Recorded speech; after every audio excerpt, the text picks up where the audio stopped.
हुआ करते थे। डेंटिस्ट की जॉब को छोड़ के वो अच्छे स्पीकर बन गए, बहुत सारी बुक लिख रखी है और ये एक्चुअल घटना है उनके जीवन की। कोलकाता गए हुए थे और कोलकाता ऐसे किसी मीटिंग में, किसी सेमिनार में गए हुए थे। जैसे ही सेमिनार समाप्त हुआ, उनको अपनी फ्लाइट पकड़नी थी, एयरपोर्ट के लिए निकल रहे थे। एक लड़का बाहर साथ साथ चल रहा था उनके। वो उनको इग्नोर करने की कोशिश कर रहे थे, पर वो लड़का बार बार उनके साथ चले जा रहा था। वो गाड़ी में बैठने लगे, गाड़ी के पास आके खड़ा हो गया।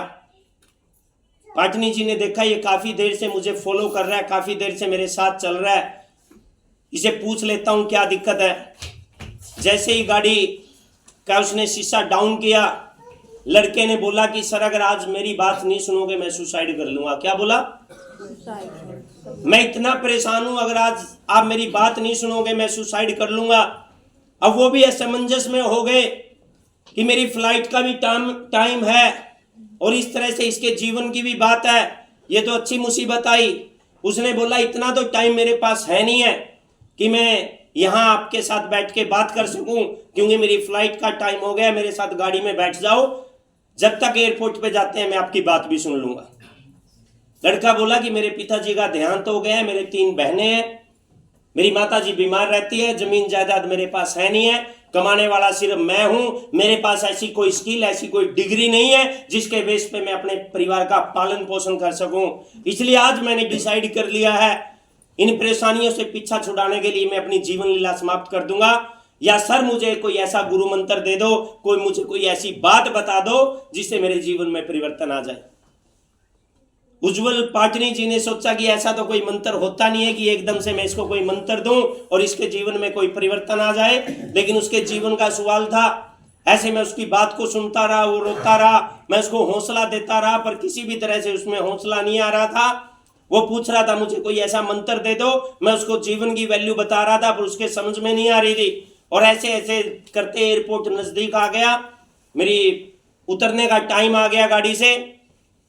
मेरे दिमाग में एक बात आई, जो रियल वो अपने जीवन की घटना बताता है, कि मेरे दिमाग में एक बात आई कि दुनिया में एक ही प्रोफेशन है जिसमें कोई स्किल नहीं चाहिए, कोई टैलेंट नहीं चाहिए। अगर कोई शिद्दत से एक अच्छे प्लेटफॉर्म पे काम कर ले, उसका जीवन बदल सकता है। उसने बोला बेटा अगर अगले 5-4 साल के लिए तुम गर्मी आए, बारिश आए, आंधी आए, तूफान आए, किसी भी तरह की समस्या तेरे सामने आए, एक अच्छा कंसेप्ट जिसका मैं नाम तुझे बता दूंगा, अगर उसमें एसोसिएट होके जुड़ के तुम 4-5 साल के लिए डायरेक्ट सेलिंग कर सकता है तो तेरे जीवन में 360 डिग्री का चेंज आ सकता है।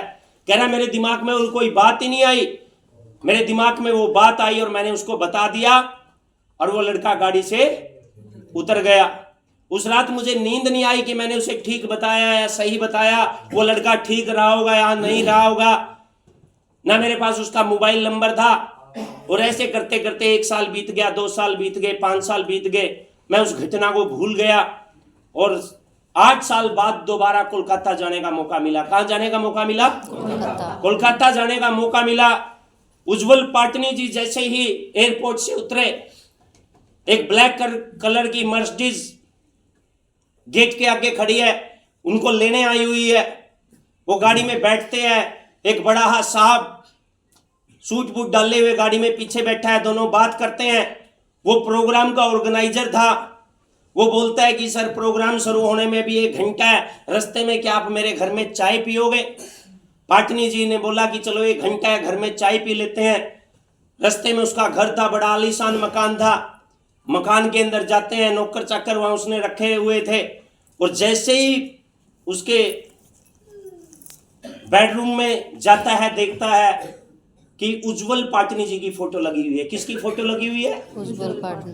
अब वो हैरान हो जाता है, जीवन में उसने कभी ऐसा देखा नहीं थी कि मेरी भी फोटो कहीं लग सकती है। कह रहा है एक बात बताओ कि कोई खिलाड़ी की फोटो लगा लेता है, राजनेता की फोटो लगा लेता है, भगत सिंह की फोटो लगा लेता है, कि आपने ये फोटो कैसे लगा रखी है?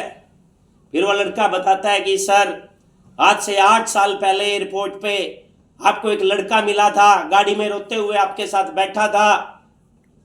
आपने उसको एक मंत्र दिया था कि 5-4 साल के लिए टिक के अच्छी डायरेक्ट सेलिंग कंपनी में काम कर लेना।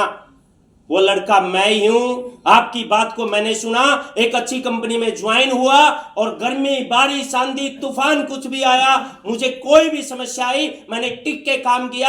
आज मैं 15 लाख रुपए महीने के पे आउट पे हूं। ये प्रोग्राम जो ऑर्गेनाइज किया है मेरी ही टीम का प्रोग्राम है। आपके दिए हुए मंत्र से मेरा जीवन बदल गया। ऐसी ताकत डायरेक्ट सेलिंग इंडस्ट्री में है। ये देख के उज्जवल पाटनी भी हैरान था कि मैंने इसको कोई मंत्र नहीं दिया था, मैंने तो सिर्फ इसको डायरेक्ट सेलिंग के बारे में बताया था। लेकिन डायरेक्ट सेलिंग इंडस्ट्री में इतनी पोटेंशियल है, एक गांव के किसान के बच्चे को भी ओडी BMW में चला सकती है, एक नॉर्मल हाउसवाइफ को भी देश विदेश की यात्राएं करवा सकती है। अगर ऐसा जीवन जीना चाहते हो, इस प्लेटफॉर्म पे काम करना चाहते हो, सारी लीडरशिप और मैनेजमेंट आप सभी के साथ है। आप सभी को wish you all the best. Thank you. जय हिंद।